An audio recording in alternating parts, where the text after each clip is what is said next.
O Dr. Francisco de Biasi é médico pela Universidade Federal do Rio de Janeiro, especializado em neurologia e neurocirurgia com o Dr. Paulo Niemeyer do Rio de Janeiro.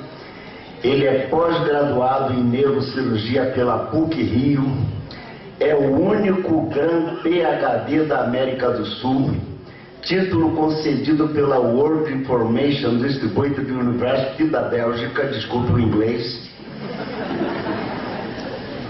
onde é full teacher, é professor pleno, é professor honorário da Albert Schweitzer International University da Suíça, professor de pós-graduação de curso de Psicologia Transpessoal e Ciências Holísticas do Centro Universitário Geraldo de Biasi, é neurocirurgião e neurologista da Santa Casa de Misericórdia em Barra do Piauí, doutor do Centro de Estudos Avançados, diretor do Centro de Estudos Avançados da Clínica de Biasi, membro da New York Academy de Ciências dos Estados Unidos, é autor de vários livros, dentre eles Revolução da Consciência, em parceria com os doutores Carl Friedrich e Richard Amoroso, é autor e coautor de dezenas de artigos científicos e culturais publicados no Brasil, na Europa e nos Estados Unidos. Companheiros, com vocês, o professor, doutor, Grand PhD, Francisco de Biasi.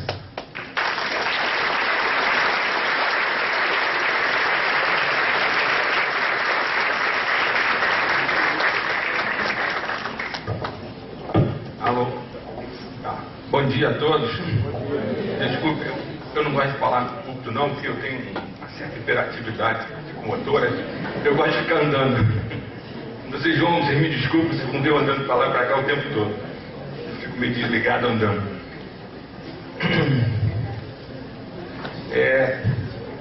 Tudo isso que vocês estão vendo aí, na verdade, eu sou médico, viu? E meu trabalho no dia de atividade holística, eu vou adorar. Obrigado, gente. A Universidade Holística tem aqui para ajudar.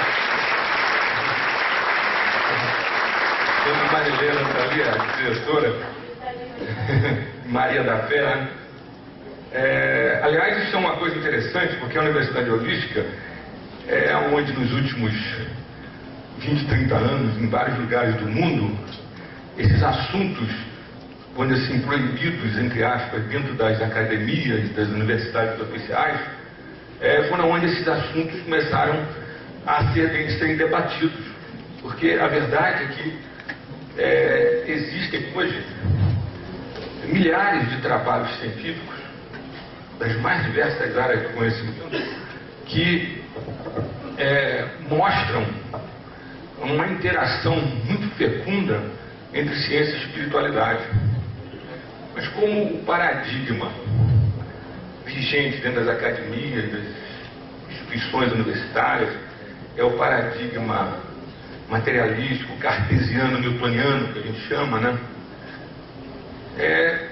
Sempre se despreza esse monte de trabalhos, apesar de estarem publicados em revistas científicas importantes. Simplesmente não se fala nessas coisas, porque falar nisso tudo implicaria em se fazer uma mudança paradigmática.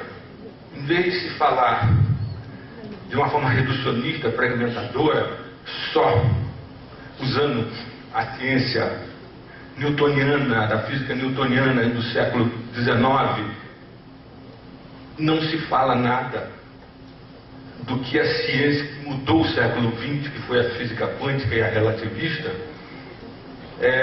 introduziu, que mudou tecnologicamente tudo que nós somos, né?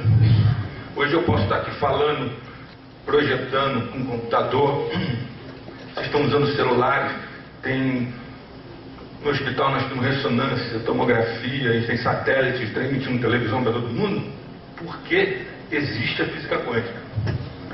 Então é importante se ter essa concepção para entender que toda a revolução tecnológica que nos deu tudo isso que a sociedade da informação está permitindo é um paradigma mais abrangente, é um paradigma holístico, no sentido de que é distribuído, porque além da ciência em si, é um paradigma que mostra uma interconexão de tudo no universo. Vocês vão ver, vou mostrar isso. E a definição desse novo paradigma holístico, que introduz a espiritualidade em todos esses debates, é de que ele é um paradigma que tem a ciência como base, porque sem a ciência a gente não pisa com pé firme em lugar nenhum. O método científico permite a gente ter certeza do que está fazendo, né? Mas além da ciência, entram as filosofias, tanto orientais quanto ocidentais, as mitologias, as artes e a espiritualidade. Isso dá uma abrangência muito maior, uma visão de mundo muito maior acerca de tudo, acerca do nosso posicionamento como pessoas, como homens e mulheres dentro desse universo, do que é esse universo, o que nós estamos fazendo aqui. Então o que eu vou mostrar para vocês hoje é uma tentativa que eu venho fazendo nos últimos 30 anos, venho publicando isso no mundo inteiro, me deu um certo reconhecimento nos meios científicos mundiais, daí esses títulos aí, é que com esse conhecimento é possível integrarmos perfeitamente ciência e espiritualidade. A espiritualidade passa a ser entendida até cientificamente. Vocês vão ver. Sem que isso desmereça a espiritualidade. Passa a ser uma disciplina como qualquer outra, porque nós sofremos aqui no Ocidente uma situação meio esquizofrênica, em que a partir do Renascimento, com a criação do método científico, e logo depois com a filosofia cartesiana de Descartes, que separou corpo e mente, homem do universo, aquela coisa do cogito ergo sum, né? Penso, logo existo. Existe a res cogito, a res pensante, a coisa pensante, e a res extensa, que é a res material, a coisa material. Isso separou completamente o conhecimento nos últimos 300 anos. Teologia, religião, passou a ser uma coisa separada do resto dos conhecimentos. Surgiram as universidades e aí foram surgindo as ciências humanas e naturais, hoje tecnológicas, biológicas, etc. E até, por incrível que pareça, até mais da metade do século XX, que é mais ou menos os anos 70, essa separação não era discutida. Então o problema da consciência, no sentido de espírito, daquilo que vem de língua latina, espírito, que na língua anglo-saxônia, em inglês, eles chamam de consciousness, diferente de consciência e de awareness, que é mais o alerta, o conteúdo da consciência. Consciousness é mais ou menos o que a gente fala como espírito em língua latina. Aliás, tem que tomar cuidado com isso, que nos trabalhos sobre consciousness, sobre consciência nesse sentido mais amplo, quando são traduzidos para as línguas latinas, francês, espanhol, português, são traduzidos como consciência. E às vezes a pessoa confunde com essa consciência mais restrita do conteúdo da consciência mental. Bom, primeiro slide, por favor. Pode apagar essa luz aqui? Fica melhor a imagem. Bom, vim falar de ciência espiritual. Mostro uma imagem de duas galáxias se chocando. Vocês vão falar, o que todo? É o seguinte, isso aí não é uma imagem desenhada, não. Isso é uma fotografia, o que mostra o avanço da nossa tecnologia. Isso é uma fotografia do telescópio Hubble, que está em órbita em volta do planeta. Alguém tem aquele point laser aí? O Franklin está aí, ele estava com um. Está aqui em cima? Púlpito. É uma caneta? Ok. Vocês estão vendo aqui uma galáxia maior e uma menor, e elas estão se chocando, emitindo um feixe imenso de energia, isso se chama de quasar. E é um dos maiores feixes energéticos conhecidos pela nossa ciência. É uma galáxia situada a bilhões de anos-luz de distância. Bilhões de anos-luz de distância é o tempo que a luz leva para chegar, correndo bilhões de anos a 300 mil km por segundo. É uma distância imensurável. Pois bem, eu trago essa imagem mais para lembrar a gente o seguinte, para a gente discutir o problema da espiritualidade da ciência, dessa inter-relação. Nós estamos discutindo, basicamente, a nossa posição dentro desse universo. Então é preciso que a gente tenha consciência plena para que isso possa funcionar e a cabeça da gente ir mudando de paradigma, que tudo que nós somos hoje já está aqui. Todos os nossos átomos e moléculas são constituídos por átomos que já existiam nessas galáxias. Quando o universo evolui, gera as galáxias, forma as estrelas, cada pontinho desse é uma estrela. Algumas dessas estrelas envelhecem, viram o que se chama supernova e explodem. No interior dessas fornalhas nucleares, que são as estrelas, que funcionam como se estivesse explodindo milhões de bombas atômicas a cada segundo, quando elas sofrem a transformação, principalmente do hidrogênio para o hélio, que é o segundo elemento da tabela periódica, né? O hidrogênio é a substância mais comum no universo. A transformação nuclear disso gera energia. Mas essa transformação continua em outros elementos, terceiro, quarto, quinto da tabela periódica, e se forma dentro dessas estrelas carbono. Quando elas explodem como supernovas, esse carbono espalha no universo. Em alguns locais privilegiados, aconteceu aqui em volta dessa estrelinha que é o Sol, numa distância que nós estamos do planeta Terra, em volta desse Sol. E esse carbono permite o aparecimento de moléculas mais complexas que levam ao surgimento da vida. Moléculas de DNA, de proteínas, que são a base de todas as formas de vida que nós conhecemos. Então nós somos seres, unidades de carbono. Sem carbono no universo nós não existiríamos. Quando vocês estudaram física orgânica, química orgânica, lembram que o esqueleto das moléculas orgânicas é tudo feito de carbono. Bom, então lembrem-se disso. Nós somos fruto de uma evolução cósmica, uma evolução cosmológica, uma cosmogonia, que a gente poderia dizer, como se fala nos mitos de todas as civilizações, em que, a partir do que a gente acha que foi uma explosão inicial, chamada Big Bang, né, foram se formando no universo energia, matéria, vida e consciência. E até onde nós sabemos, nós somos o fruto mais evoluído de tudo isso. Aquela porção de energia, matéria e informação no universo que toma consciência de si mesmo. Na verdade, o que nós somos nessa evolução toda?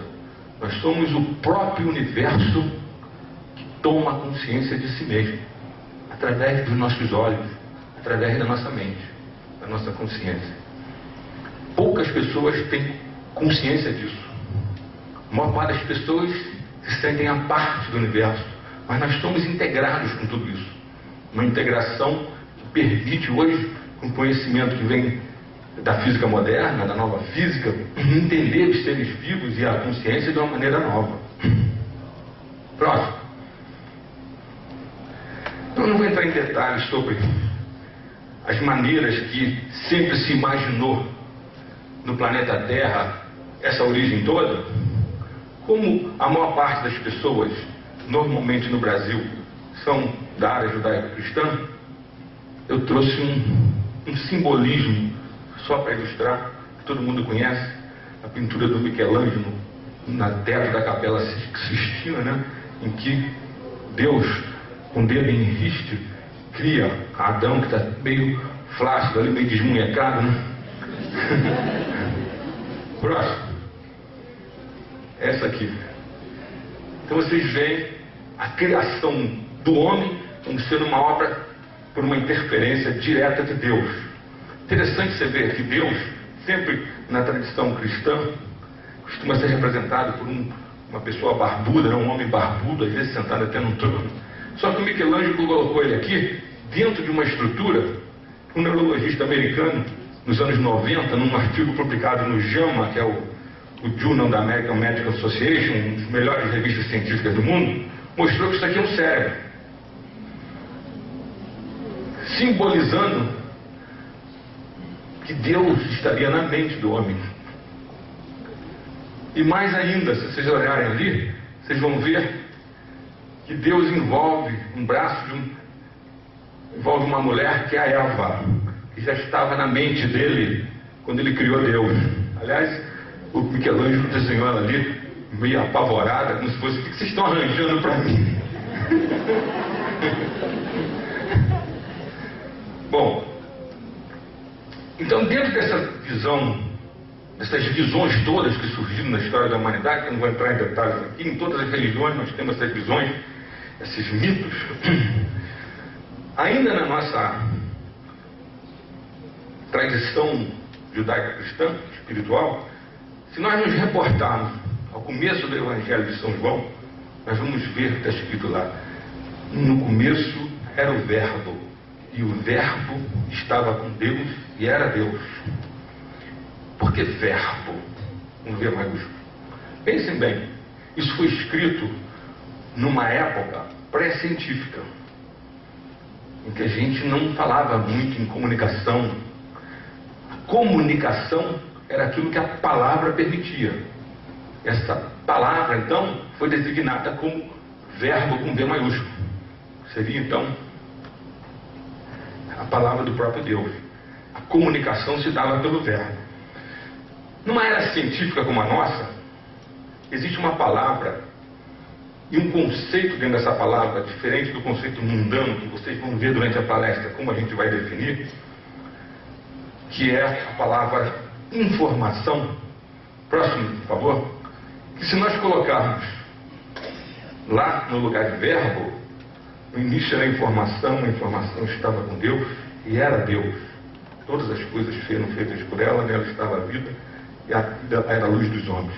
Vocês vão ver que isso permite a gente entender que pode existir um campo universal de consciência informacional, de informação, que nos religa ao universo. Próximo, por favor. O que a gente poderia chamar o mito da ciência moderna sobre tudo isso, né, seria de que esse campo hoje é conhecido como campo quântico informacional ou campo quântico fundamental, que é um campo de energia, de informação que existe em todo o universo. Essa história que vocês ouviram na escola, de que o espaço, o universo tem um espaço vazio, o vácuo do universo, isso é uma balela. Hoje os próprios astrônomos, astrofísicos, já estão propondo que isso seja chamado de plenum, porque é um espaço pleno de energia que a gente chama campo quântico. Esse campo é o campo que auto-organiza todo o nosso universo, desde o início dele. Ele tem uma informação que leva à auto-organização através de alguns códigos de informação que eu vou mostrar para vocês, que permite a gente chegar até a espiritualidade. E dessa maneira é um campo inteligente. Vocês vão falar: mas como um campo pode ser inteligente? Inteligência implica numa mente. Da mesma maneira que a gente chama a molécula de DNA, que existe dentro de cada uma das 7 trilhões de células do corpo de vocês, no núcleo de cada célula existe uma molécula de DNA. E ela tem uma linguagem, que é a linguagem da vida, a linguagem genética, de 4 letrinhas. Essa linguagem é inteligente, porque a partir dela se auto-organiza todo o nosso corpo e toda a vida no planeta. Então é uma molécula inteligente. Da mesma maneira que esse campo auto-organiza o universo é inteligente nesse sentido. Próximo. Esse campo quântico, só para ilustrar isso, eu vou ter que fazer um breve parêntese no começo para falar umas coisinhas de física quântica, holográfica para vocês, para poder chegar até a interação nossa com o universo e a espiritualidade. Esse campo é uma entidade física fundamental, um meio contínuo presente em todo o espaço, que toma às vezes a forma de quanta ou partículas. Quanta foi um termo criado em 1900 por um cara chamado Max Planck, para mostrar que tudo a nível quântico, a nível de partículas subatômicas, se manifesta por meio de pacotes energéticos. Não é? Se achava pela física antiga, newtoniana, que a energia era contínua, mas ela não é. Ela se manifesta através de pacotes energéticos. Depende das órbitas dos elétrons nos núcleos dos átomos, em volta dos núcleos dos átomos. Esse campo é responsável pela criação de todas as partículas subatômicas e suas interações. E cada partícula corresponde a um campo diferente. Campo é fácil de entender, gente. É aquilo que você sente quando pega um ímã. Se você pega um ímã e coloca os dois polos iguais, positivos, um contra o outro, você tenta colar um com o outro e não consegue, porque tem uma força repulsiva. Você sente que tem um campo ali empurrando. Se vocês quiserem ver esse campo, coloque um ímã em cima dele, uma folha de papel, pegue uma palha de aço, um bombril, e mexam ali para sair uns pedacinhos da palha de aço ali em cima, vocês vão ver o campo desenhado em torno do ímã. Porque aquela de malha de ferro, ela assume a direção do campo magnético do ímã. Então um campo é uma coisa real, apesar de você não ver. Você pode sentir a força dele quando você põe um ímã contra o outro. Então, nessas teorias do campo quântico, eles dizem que a diferença entre partículas e espaço não existe. O espaço, na verdade, que gera tudo isso, é partícula também. Próximo. Então, essas partículas, na verdade, elas são meras condensações locais de um campo universal, que, num determinado momento, tomam essa configuração energética. São condensações de energia que vão e vêm e se dissolvem no campo subjacente. Esse vai e vem é um negócio assim que ocorre a trilionésimos de segundo. Essas partículas aparecem e desaparecem no espaço. Por isso, até os físicos, no início, quando isso foi detectado, passaram a chamar de partículas virtuais. Até com um termo meio errado, porque na verdade são partículas que aparecem e desaparecem. O Einstein, que foi o grande gênio do século XX, a teoria dele da relatividade, foi um dos pais também da física quântica, apesar de depois ele ter achado que ela é incompleta e tentado mostrar que tem que ser feita uma coisa mais exata, diz que a matéria é constituída pelas regiões do espaço em que o campo é extremamente intenso. Próximo. Esse é o homem que mudou o século XX. Eu não sei se vocês sabem. Esse homem, ele era um funcionário de terceira classe de um escritório de patentes em Berna, na Suíça. Sentadinho ali na mesa dele, com o chefe dele enchendo o saco dele porque ele deixava de trabalhar para ficar escrevendo equações, só pensando e usando uma caneta, esse homem conseguiu concluir coisas acerca da natureza do universo. Isso é uma coisa impressionante, né? Como é que a mente está tão ligada ao universo e a gente não vê isso no nosso materialismo. É tão ligada que você é capaz de pegar no universo leis universais, como, por exemplo, essa que ele descobriu, o próximo. Talvez seja a fórmula mais conhecida da história da ciência, né? Para quem não é da área científica, energia é igual a matéria, massa, multiplicada por c ao quadrado, c é a velocidade da luz. São 300 mil quilômetros por segundo. Então vocês reparem o seguinte nessa equação. Qualquer matemática de primeiro grau mostra isso.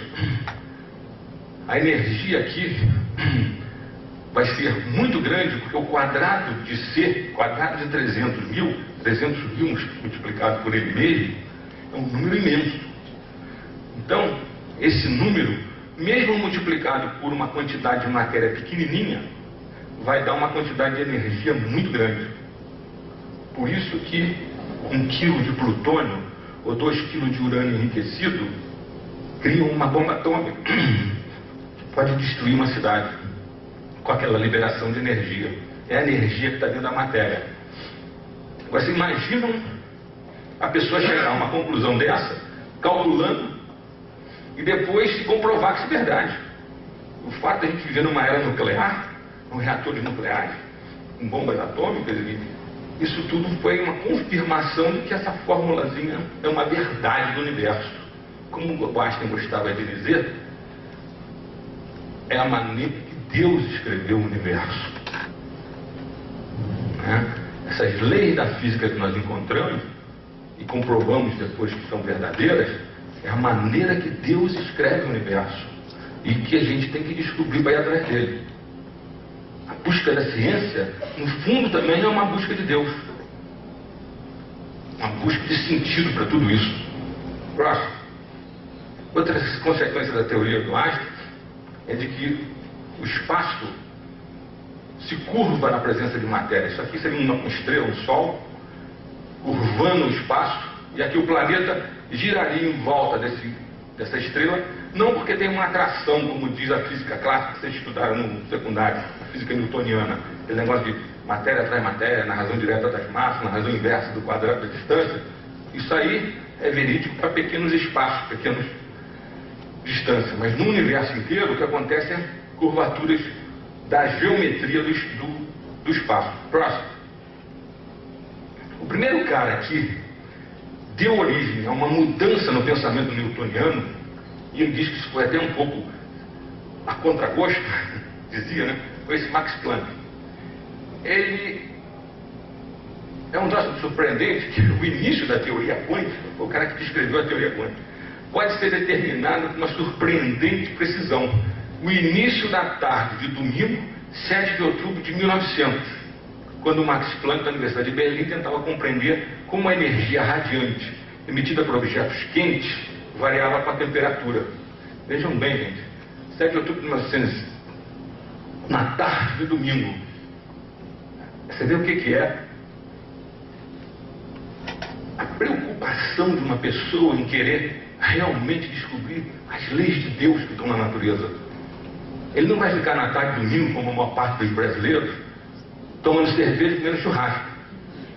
Não. Ele está preocupado com coisas mais profundas e corre para o laboratório dele e descobre uma coisa que mudou o nosso mundo.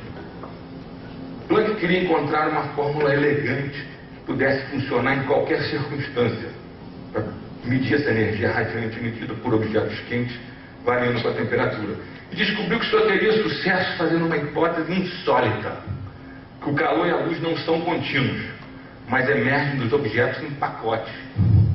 Esses pacotes se chamam de quanta, que é a palavra latina para quantidade. E daí nasceu a física quântica.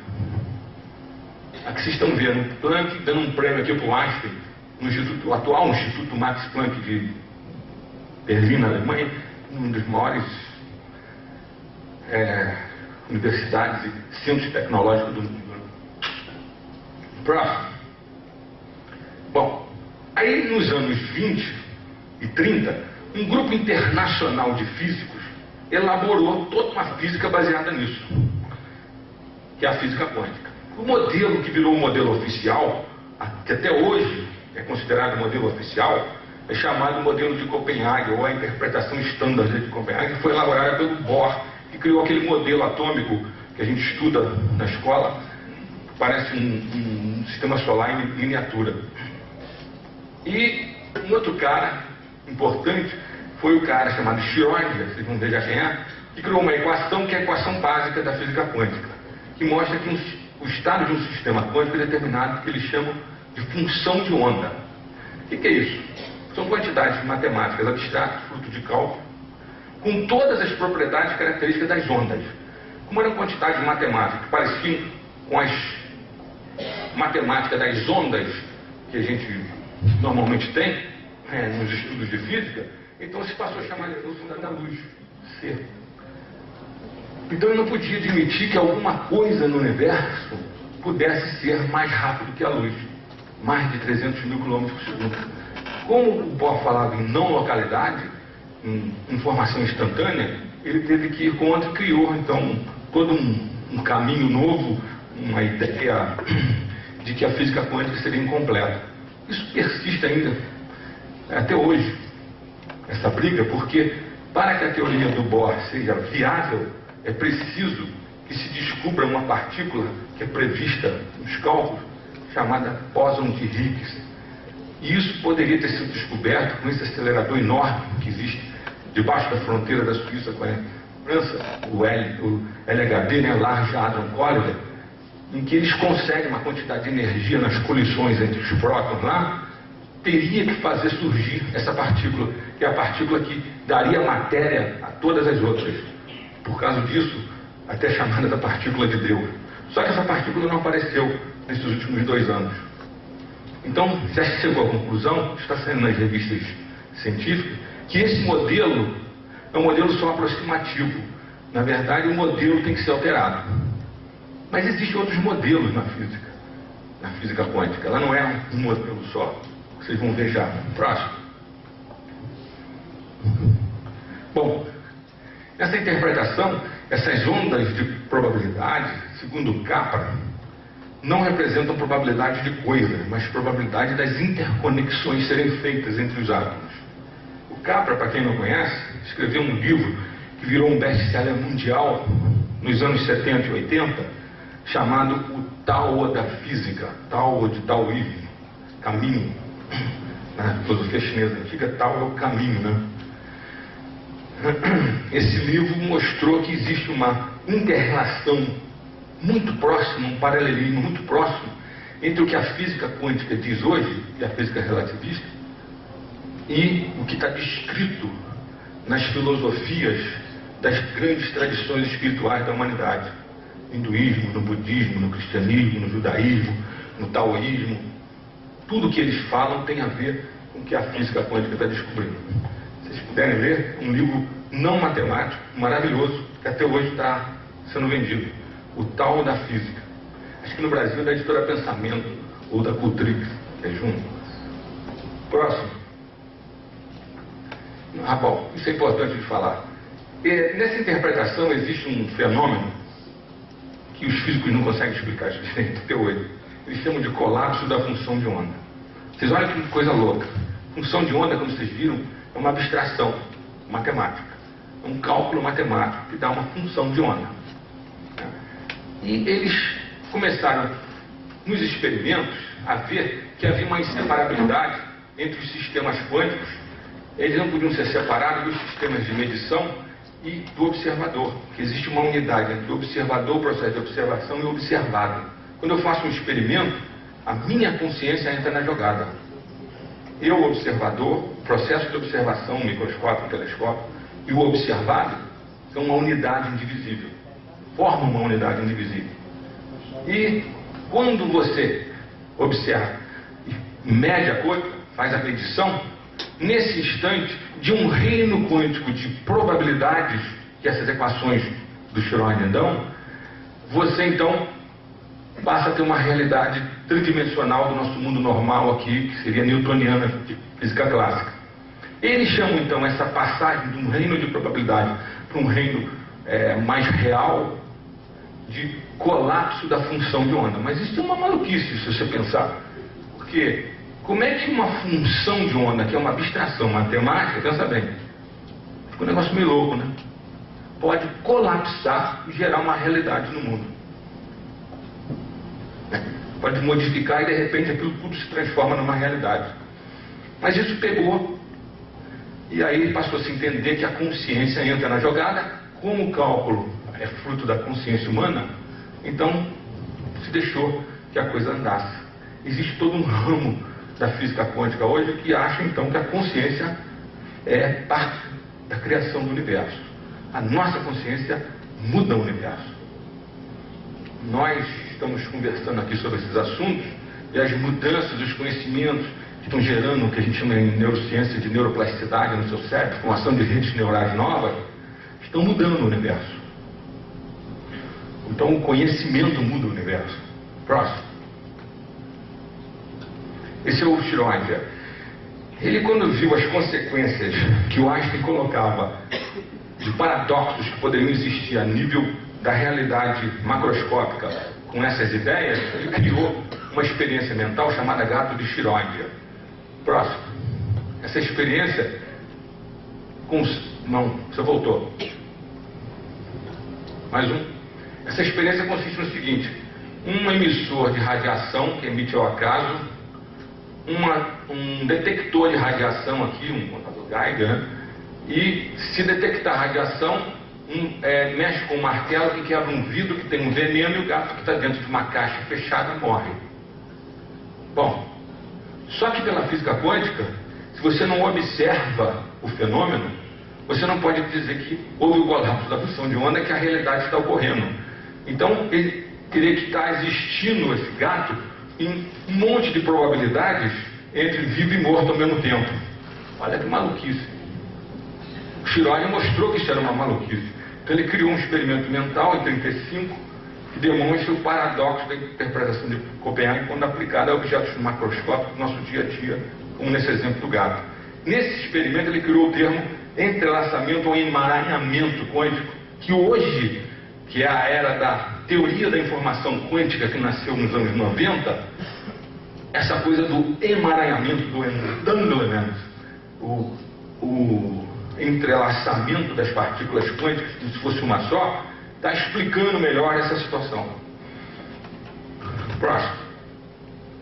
Um outro modelo que é muito importante, que surgiu nos anos 70, aliás, começou a surgir nos anos 50 e foi desenvolvido nos anos 60 e 70 por um sujeito chamado David Bohm, foi quando esse cara aplicou as equações da física holográfica àquela equação do Schrödinger, mostrando que era muito mais fácil de você interpretar a equação e que você passava a ter uma física determinística, porque a física clássica, quântica, ela é indeterminística, ela é probabilística. Por isso ela é incompatível lá com a teoria do Einstein, que é determinística. Até hoje ficaram esses dois modelos incompatíveis um com o outro. E nesse modelo do David Bohm, ele mostra que, na verdade, nós somos um universo explícito ou manifesto que vem de uma realidade oculta, que é só de frequências de ondas. E que essa realidade oculta, a qual nós não temos acesso, ele chama de implícita. E que elas estariam conectadas de modo instantâneo, pelaquela informação instantânea não local da física quântica, pelo que ele chamou de holomovimento. Continua aquela concepção de que a realidade é um todo dinâmico e indivisível, no qual sujeito e objeto são partes inseparáveis um do outro.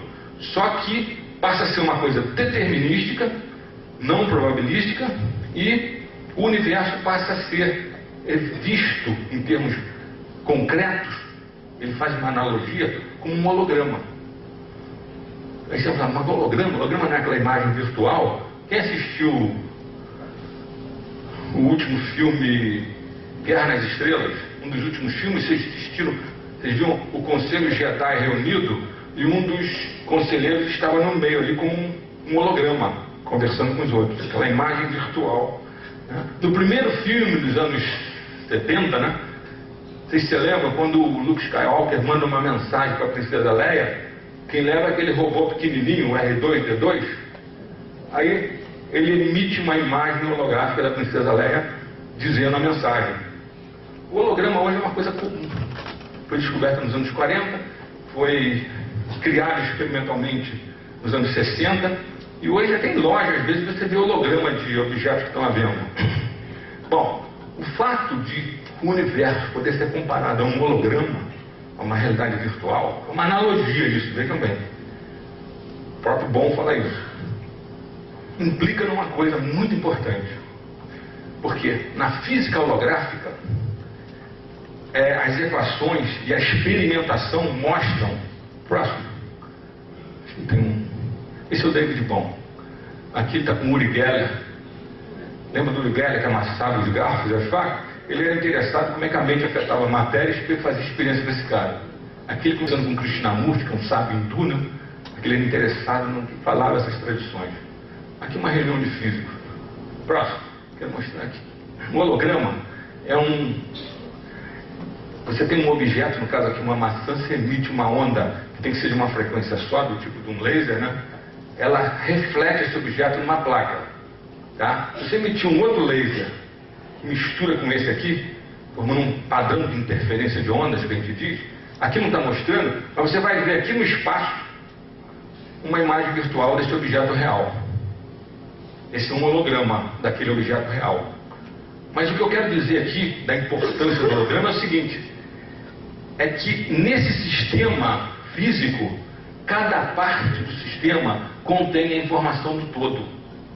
Vejam bem, cada parte do sistema tem a informação distribuída do todo. Então nessa placa aqui, tem a informação do todo distribuída nela. Se eu quebrar essa placa aqui em 50 pedacinhos, cada um desses pedacinhos vai emitir uma maçã inteira, e não um pedaço da maçã.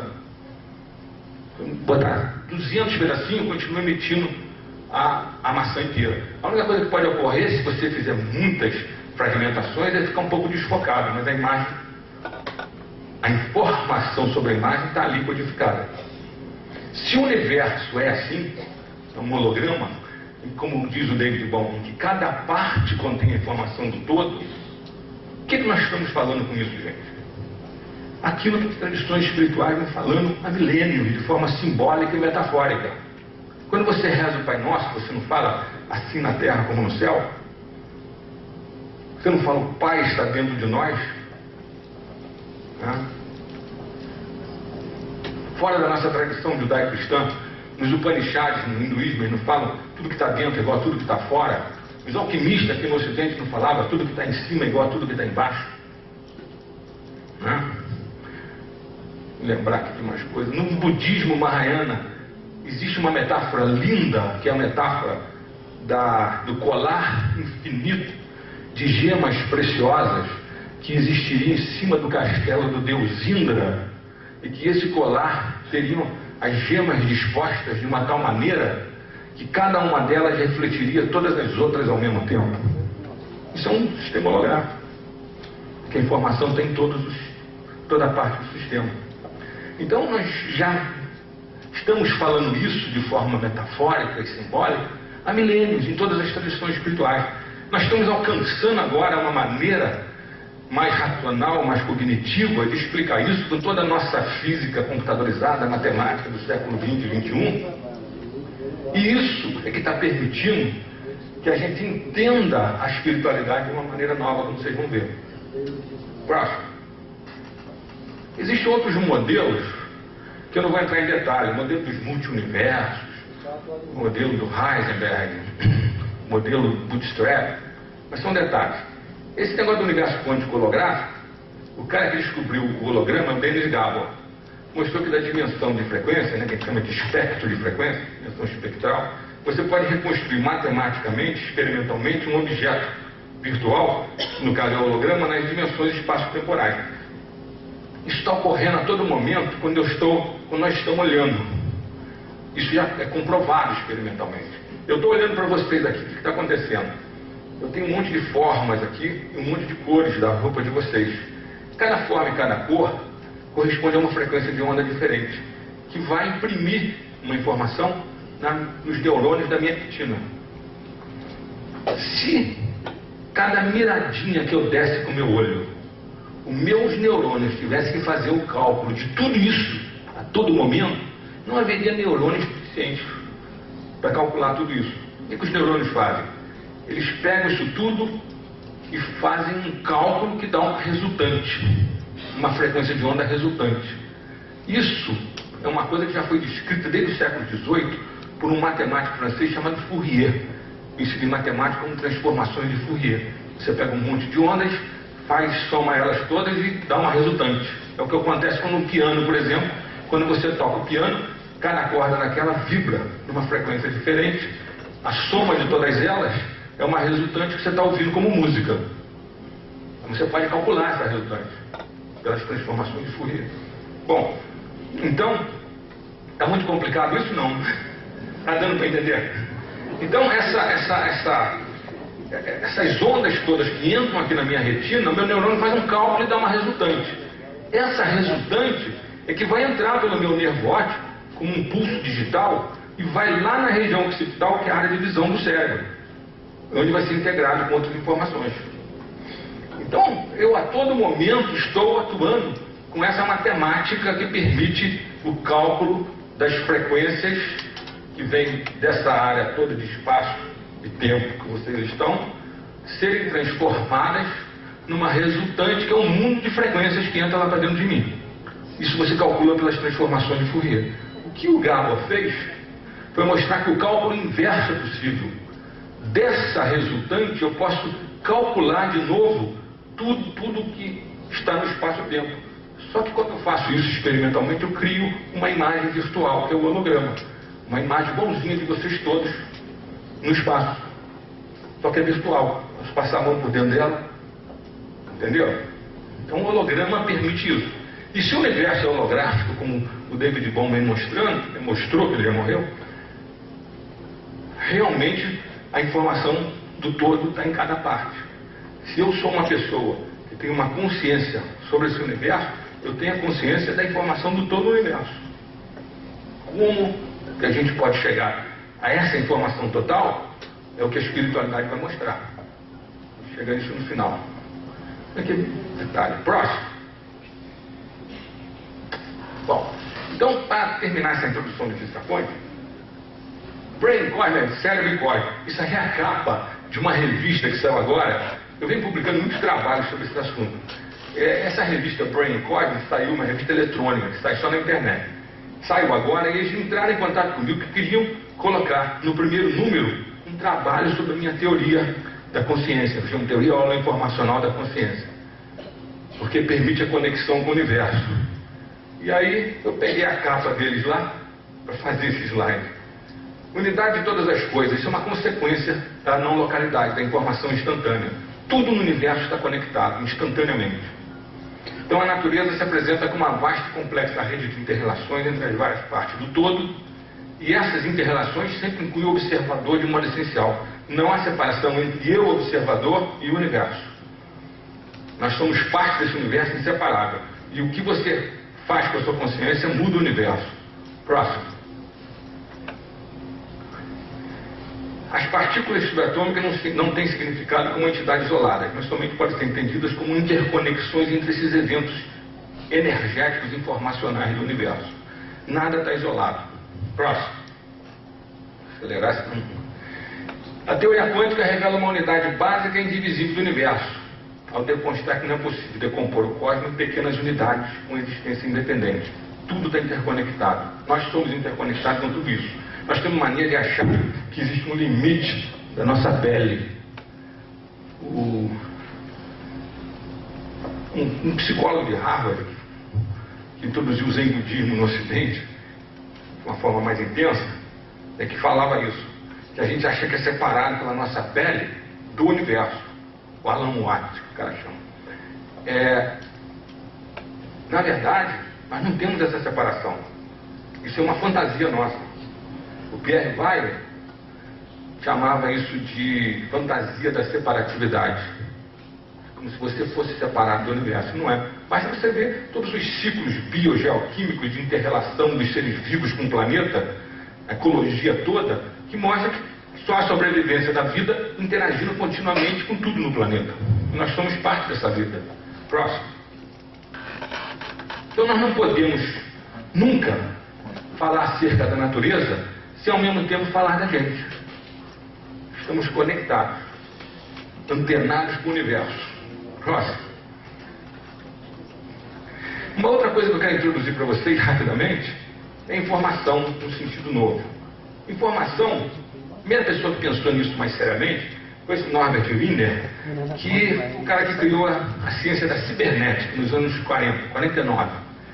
E ele percebia que as trocas de informação, as trocas que o pessoal achava que era de energia entre os vários níveis hierárquicos das máquinas artificiais e dos seres vivos, na verdade não era energia que estava sendo trocada, era informação. Então ele não tinha como definir essa informação de uma forma melhor, naquela época não havia conhecimento para isso, então disse que não era matéria nem energia, informação é informação, não é matéria nem energia.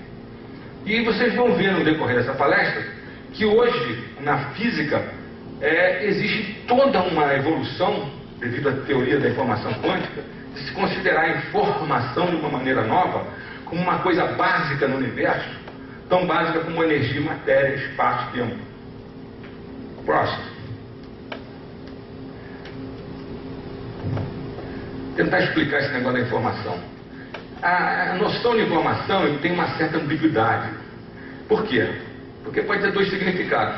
Ou você mede a capacidade em bits de um sistema, ou você pode medir o significado pelos bits. Bits é a unidade de informação. Se eu pego meu celular, estou falando aqui com o Gilson, eu e ele estamos trocando bits de informação. O que eu falo aqui é decodificado, de fala é transformado em pulso digital, depois em onda eletromagnética, vai lá na central, depois há uma decodificação para a voz de novo, e você ouve o que eu estou falando. Pelos cálculos clássicos desse Shannon, que foi um engenheiro que criou a teoria da informação clássica, pode-se calcular quantos bits de informação nós trocamos. Ah, vocês falaram 2 minutos, tocaram tantos bits de informação, tantas unidades de informação. Só que essa teoria e essa equação não fala nada sobre o conteúdo do que nós falamos, que é o mais importante. Esse conteúdo, na fórmula clássica, é a incerteza sobre o sistema. Tá? Isso, então, quando se começou a estudar o problema da informação quântica, gerou um problema sério. Então, eu comecei a ver nos meus estudos de consciência que eu queria que a consciência fosse não local, que essa teoria clássica da informação, que é dependente da capacidade em bits, ela é incapaz de fornecer uma conexão adequada com o conceito de informação não local da teoria quântica. E também com a consciência, depende dessa não localidade. Então nós precisamos de uma visão mais radical da informação para elaborar uma visão mais radical da natureza da consciência. Qual é essa visão? Próximo. Bom, primeira coisa é entender o tal do paradoxo Einstein-Podolsky-Rosen, que é um trabalho que o Einstein fez com esses dois auxiliares, que ficou conhecido como paradoxo EPR, que é aquele negócio de que a física quântica deveria ser incompleta por não ser determinística. Mas isso depois evoluiu e o David Bohm conseguiu criar uma física quântica determinística, que é holográfica. Então esse paradoxo foi superado. Próximo. Nessa visão informacional quântica do universo, o observador é incluído como parte do sistema e o universo quântico muda porque a mente desencadeia uma transferência de informação a nível subatômico. Eu estou analisando um sistema, eu sou um cientista e estou analisando um sistema, isso aqui. Aí eu começo a estudar isso aqui, eu não conheço nada, tenho zero de informação sobre isso na minha cabeça. Conforme eu começo a estudar isso, através do método científico, passa uma informação para o meu cérebro, de coisas que eu vou deduzindo com os experimentos que eu estou fazendo. Então está crescendo no meu cérebro uma quantidade de informação. Entenderam? Só que a informação aí tem que ser entendida de uma forma como se tivesse um status, como tem energia e a matéria no universo. Isso permite, e alguns físicos a partir dos anos 90 fizeram isso, principalmente um cara chamado Zurek, que por baixo daquela lei que todo mundo estuda no secundário, da conservação da energia, matéria e da energia, né? Então fala que nada no universo se perde, nada se perde, tudo se transforma, né? Por baixo dessa lei de conservação da energia e matéria, existe uma lei da conservação da informação. E informação entendida dessa maneira nova. Próximo. Que é importante para a gente entender a consciência. Um físico desse é o Stonier. Fala que informação é o princípio organizacional cósmico com um status igual a matéria e energia. Filósofos da ciência, como David Chalmers, colocam que a consciência é também um aspecto redutivo do universo, naquele sentido que eu falei para vocês de consciousness, de espírito. Tal como o espaço, o tempo e a matéria. Você tem que considerar a consciência como uma informação não local, uma coisa básica do universo. Só assim você foge do paradigma materialístico clássico. Essa imagem que vocês estão vendo aí foi a primeira imagem do nosso planeta, tirada pela Apollo 8 da Lua. Apollo 8 foi antes da Apollo 11 que pousou na Lua, né? E deram a volta na Lua, tiraram essa foto da Terra nascendo, né? Isso aí deu até um insight enorme em Campbell. Campbell foi um maior mitologista dos últimos tempos, um cara que entendia de todos os mitos da história humana. E ele dizia que o grande problema da nossa civilização atual é que nós não temos um mito. Todas as grandes civilizações tiveram um mito orientador. A nossa não tem. Então, quando ele viu essa imagem, ele entendeu, de repente, que o nosso mito é o planeta nosso. a preservação da vida. Hoje a gente fala muito em preservar a vida, mas a gente esquece que nós somos uma bolinha de vida num universo enorme, né? E que esse universo se manifesta através de nós, da nossa consciência, e que se vê através de nós. Uma consciência de si mesmo através de nós, e que independe de preservar os ecossistemas dessa bolinha. Próximo. Bom, isso é a minha definição de informação, baseada na informação quântica, não local, em que eu defino consciência com base nisso. Informação é uma propriedade intrínseca, irredutível e não local do universo, quer dizer, básica no universo, capaz de gerar ordem, auto-organização e complexidade. Esse negócio aí me veio assim como uma eliminação. Eu gosto de contar essa história para vocês dizer. Primeira vez que eu fui apresentar um trabalho sobre consciência não local, informacional, fora do Brasil, foi num congresso internacional em Portugal, na Universidade de Lisboa. Havia um congresso lá chamado Science and the Primacy of Consciousness, a ciência e a primazia da consciência. E os grandes pesquisadores do mundo na área de consciência estavam lá.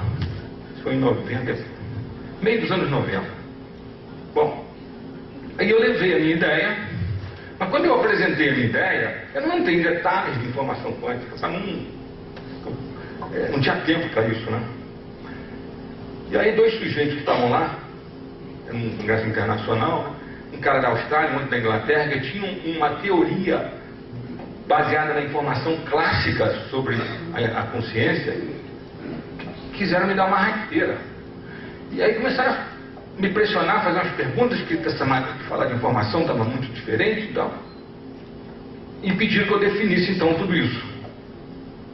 Olha, você é acuado assim, num congresso internacional, cheio de gente desconhecida do mundo inteiro, você é o único brasileiro presente ali, você se sente exprimido. Eu sei que nessa hora eu me lembrei assim, como se tivesse uma visão panorâmica de tudo que eu tinha estudado sobre esses assuntos, informação, física quântica, consciência. Aquilo veio assim, veio em bloco. Essa frase se formou na minha cabeça. Quando eu defini dessa maneira a informação, todo mundo ficou quieto. E aí, o moderador da minha conferência, que era o Carl Pribban, criador da teoria holográfica do funcionamento do cérebro, uma das maiores autoridades mundiais na área de estudo da consciência, levantou. Até achei estranho, por que o Pribban levantou? Veio caminhando na minha direção e me cumprimentou efusivamente, falando: meus parabéns, concordo plenamente com o que o senhor está falando. E aí todo mundo ficou quieto. Isso para mim foi assim uma vitória, né? Permitiu que a minha ideia fosse reconhecida por uma pessoa muito importante. Me tornei amigo dele, fui almoçar com ele, trocamos um monte de ideia. Depois ele me convidou para participar num livro lá nos Estados Unidos junto com ele.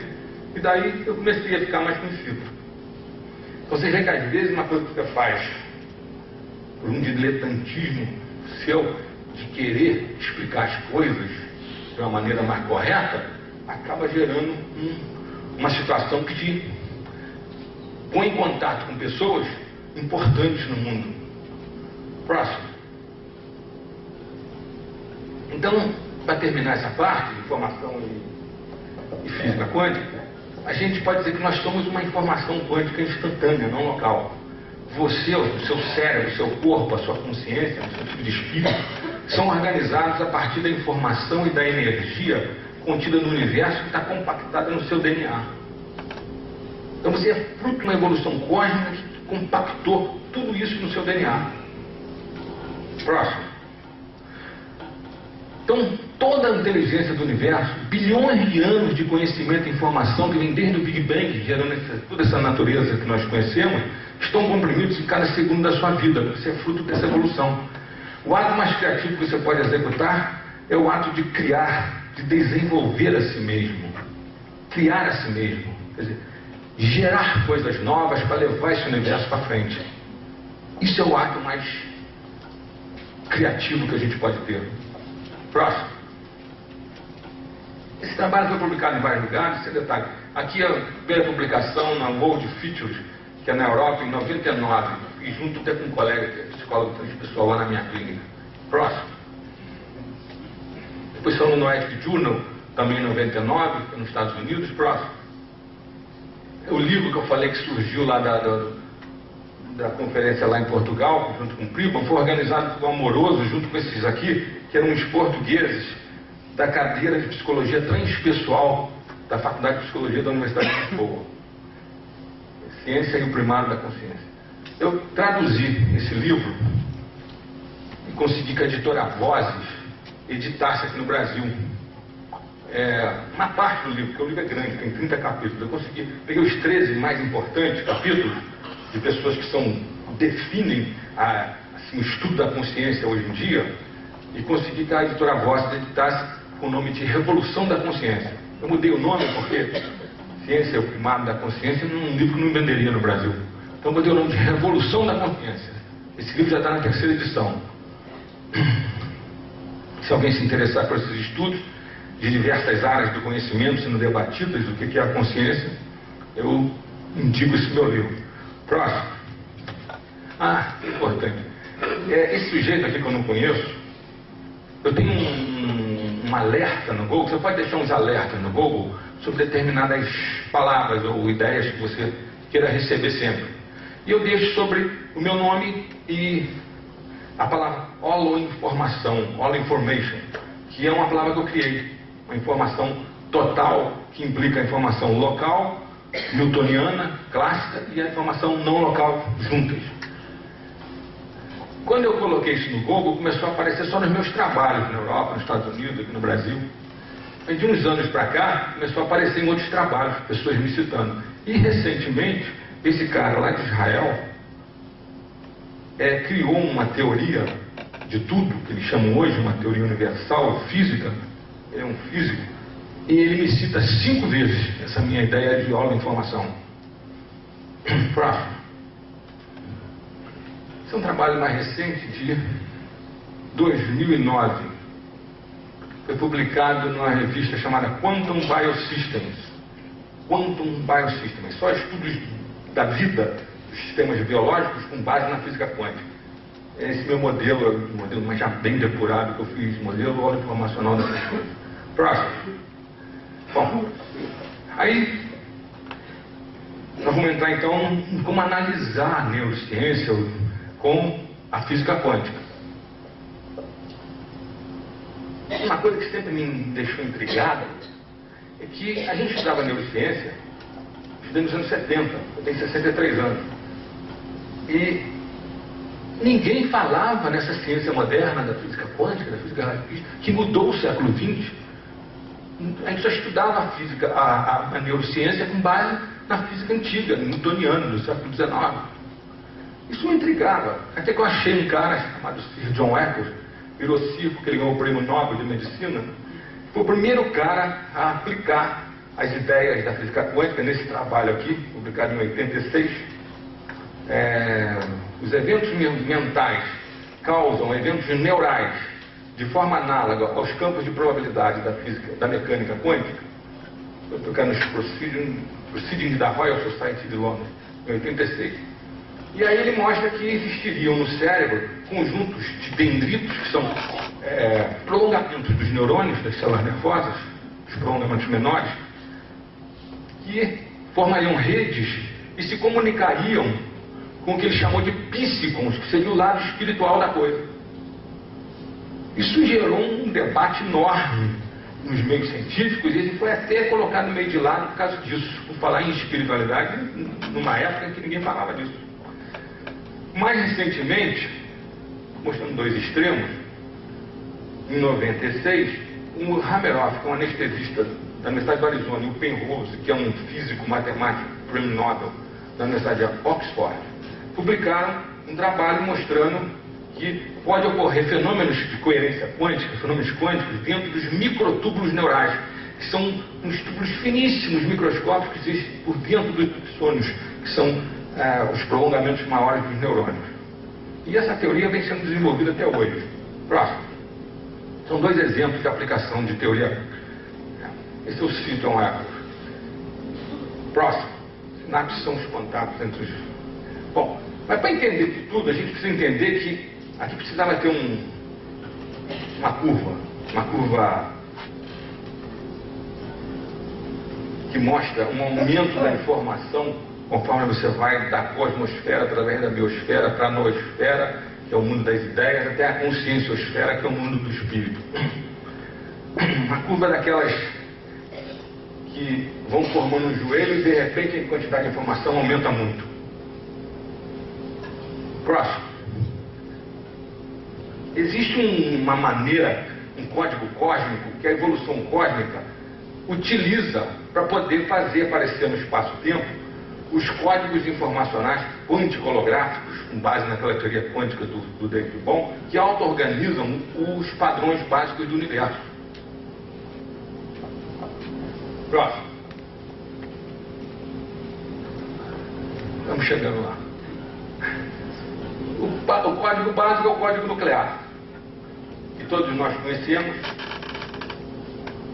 Começamos a utilizar de uma maneira errada. A primeira coisa que a gente fez quando conheceu bem esse código foi jogar 2 bombas atômicas na cabeça dos japoneses. Esse é o nível físico. Próximo. O nível seguinte, o patamar seguinte de complexificação do universo é a biosfera, baseada num outro tipo de código informacional, que é o código genético, que auto-organiza a vida. Aí a informação está armazenada na molécula de DNA. É o nível biológico e biosocial. Próximo. O próximo nível é o código neural da noosfera, do mundo das ideias. A auto-organização do sistema nervoso. A informação está armazenada nas redes neurais. É o nível neuropsicológico e sociocultural. A evolução cósmica. Próximo. Esse daí se subdivide. Nós estamos justamente entrando nessa fase agora na nossa civilização, numa tecnosfera em que geramos códigos de inteligência artificial. Esses códigos de inteligência artificial auto-organizam a nossa técnico-sociedade. E a informação está armazenada em hardware, software e na internet. É o mundo de hoje nosso. É o nível técnico-social. Próximo. Que junto com a evolução biotecnológica vai nos transformar provavelmente em cyborgs, organismos cibernéticos. Já está começando. Nós estamos nos enchendo de próteses, de chips para estimular o cérebro. Já estamos começando a fazer isso.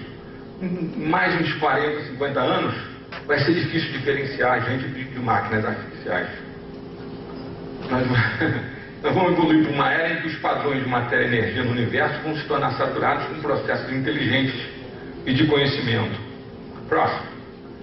Até que nós então chegamos na conscienciosfera, que baseada nesse código quântico holográfico do universo e da mente, que também tem um funcionamento quântico holográfico, que foi desenvolvido pelo Dr. Carl Prima, auto-organiza de forma local, com informação comum newtoniana, e de forma não local, com informação quântica não local, uma consciência universal da qual nós somos parte.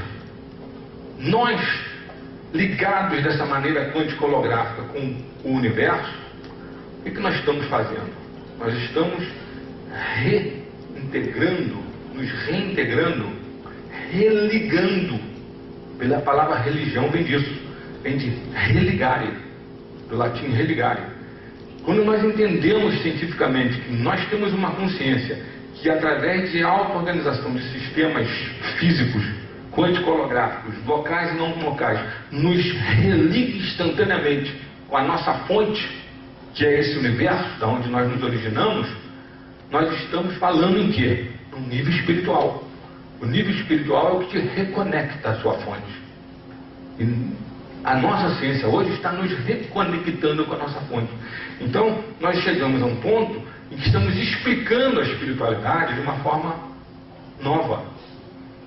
Isso não tira o mérito de tudo que a gente sempre colocou dentro das nossas tradições espirituais. Só que a gente passa a entender isso de uma forma mais racional. Entendeu? É como diz o Ken Wilber, filósofo, pai da psicologia transpessoal americano, nós estamos numa era em que nós, se perguntarmos a um cientista, você acredita em Deus? ele provavelmente vai responder: claro, eu sou um cientista. E que esta dicotomia que vem desde o Renascimento, que separou de forma esquizofrênica religião e espiritualidade no nosso mundo, vai acabar. E a espiritualidade vai passar a ser parte dos próprios experimentos da ciência natural. E isso hoje está acontecendo.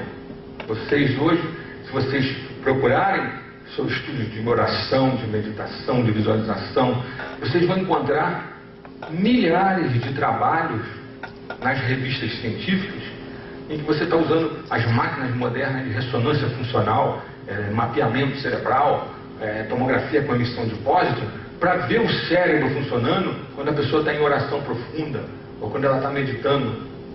E isso está permitindo a gente interpretar esses fenômenos, então, de uma forma nova. Tá?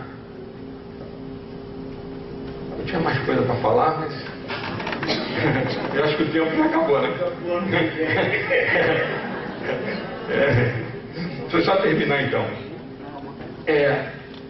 Essa concepção de que existe um nível espiritual que conecta você com o universo e pode ser explicado através de uma visão nova da consciência, eu ia mostrar em seguida para vocês agora, seria como essa visão da consciência pode ser entendida do funcionamento que a gente entende hoje quântico holográfico do cérebro.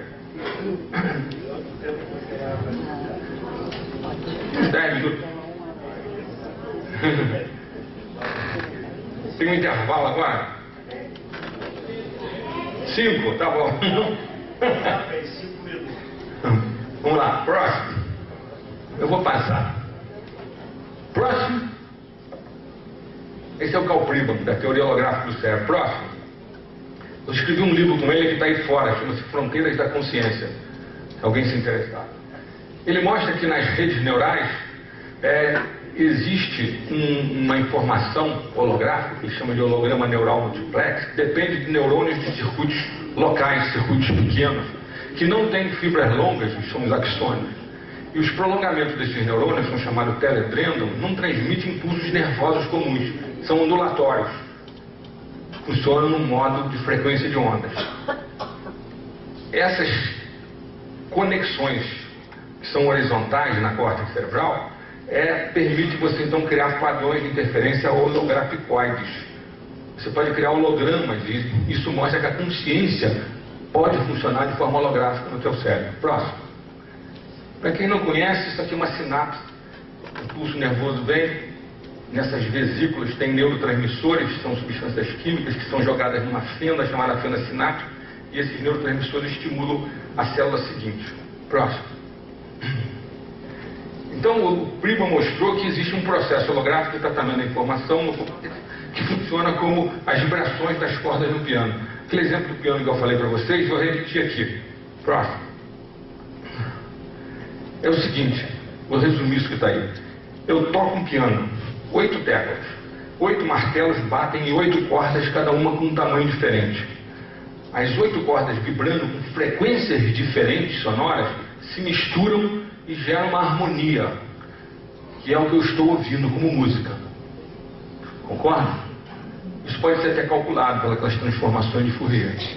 Agora, entenda o seguinte, essa música não está no piano. Ela está no campo ressonante dessas frequências de onda em volta do piano. Pribban demonstrou que a mesma coisa ocorre no cérebro. Os campos eletromagnéticos em volta do cérebro geram padrões de interferência de ondas igual um piano. E a informação toda não está no neurônio no cérebro, está em torno do cérebro. E como essas interações são quântico-holográficas, entra em jogo aí a não localidade, a informação instantânea que conecta tudo no universo. Então, isso tudo está conectando a minha mente instantaneamente com todo o universo, com todas as outras consciências. Próximo. Então, assim como a música não está no piano, mas no campo ressonante que o rodeia, as nossas memórias e a nossa consciência não estão no cérebro, mas no campo de informação quântico-holográfica que rodeia a gente, que é todo o universo. Nós estamos conectados com uma espécie de mente universal, uma mente quântico-holográfica, através de informação instantânea não local. Próximo. Então nós somos todos todo o universo. Só que devia estar grande, não sei o que aconteceu. Próximo. Isso pode pular. Próximo, isso é matemática. Próximo. Próximo. Quero mostrar uma coisa. Bom, existe uma dinâmica quântica no cérebro dos microtúbulos, que eu não vou entrar em detalhes então. Próximo. Vou passando aqui, quero mostrar uma coisa no final. Próximo. Próximo são microtúbulos. Próximo. Microtúbulos se desintegrando na doença de Alzheimer, que gera esses emaranhamentos de proteína chamada tau, que destrói os microtúbulos. Próximo. Esses caras, o Pribam, esse Ashur, Hameroff, esse cara aqui que é do departamento de física dessa universidade, desenvolveram uma teoria da consciência em que esses microtúbulos e os dendritos dos neurônios podem ser vistos como a internet do corpo humano. Não só o cérebro, mas todo o corpo, de uma forma instantânea de informação não local, que isso é chamado em biologia de superradiância, trocam informação, tudo entre si, todas as células entre si e todas as células com o universo. Próximo. Próximo. Se a gente juntar o Pribam com o Bohm, teoria quântico-holográfica do cérebro com a teoria quântico-holográfica do universo, nós podemos o seguinte. Próximo. Você junta o Pribam, pega o Fourier, o Gabor, do holograma, a ordem implícita do Bohm. Próximo. Entende que o nosso cérebro pode estar interagindo por meio disso tudo de uma forma instantânea com uma consciência universal. Próximo. Então nós temos uma consciência que a gente chama não local, uma mente transpessoal, como se fala em psicologia transpessoal hoje, que transcende as fronteiras do cérebro, espaço-temporais, e ultrapassa os limites da localidade física clássica. Ultrapassa o cérebro, os limites da pessoa, então comporta-se como uma mente transpessoal que transcende os nossos limites pessoais e interage continuamente com todo o universo. Nós estamos interagindo continuamente com todo o universo. Próximo. Então, matéria, vida e consciência formam uma unidade com esses processos informacionais interagindo por meio de relações não locais, instantâneas, que são holísticas, distribuídas, internas à própria estrutura do universo, e simultaneamente por meio das relações locais mecanicísticas externas da física clássica. Isso eu chamo de holoinformação. Próximo. Isso é uma extensão do que o Eccles fez e que o Pribam está fazendo. Acho que nós escrevemos um livro junto em homenagem ao Eccles, esse livro que está lá fora. Próximo. Próximo. Próximo. Próximo. Quero chegar aqui. Mais um. Então, existe uma consciência universal do qual nossa mente é um subsistema parecido com um holograma. O holograma é uma analogia, porque o holograma é uma coisa muito estática e essa estrutura não local é dinâmica. Então, é um subsistema de um holograma universal que está acessando e interpretando esse universo holográfico. Nós somos esse campo holoinformacional de consciência e não observadores externos a ela. O paradigma materialístico nunca conseguiu explicar a consciência, o que é chamado em filosofia da ciência de hard problem, problema difícil da consciência, porque tem um problema físico da consciência no cérebro, mas não é a mesma coisa do que eu tomar consciência da rosa que está na minha mão. A rosa que está na minha mão não são as imagens que eu estou vendo no cérebro na ressonância funcional. É uma outra coisa, um fenômeno, uma coisa fenomenológica. Isso é chamado em filosofia da ciência de hard problem, problema difícil. Esse problema difícil só existe quando você analisa o universo como se você fosse a parte dele. A partir do momento que você entende que você é o universo, que você é essa consciência universal, como Cristo fala na Bíblia, vós sois deuses, na hora que você entende que você é Deus, tudo isso está dentro de você, acaba o problema. Nós podemos entender que nós somos esse campo de holoinformação e não observador externo a tudo isso. Isso é ser espiritual, porque isso está nos reconectando à nossa fonte, que é essa inteligência universal, que deu origem a todo esse universo que nós estamos começando a molhar os pés nas águas desse oceano cósmico, como dizia o Carl Sagan na série Cósmica. Então a nossa civilização tecnológica atingiu um nível agora que nós estamos conhecendo as leis do universo e começando a molhar os pés no oceano cósmico. Isso é uma coisa sem fim. É um conhecimento sem fim que vai nos mostrar qual é essa verdade que existe por trás disso tudo. E se realmente nós somos deuses. Muito obrigado.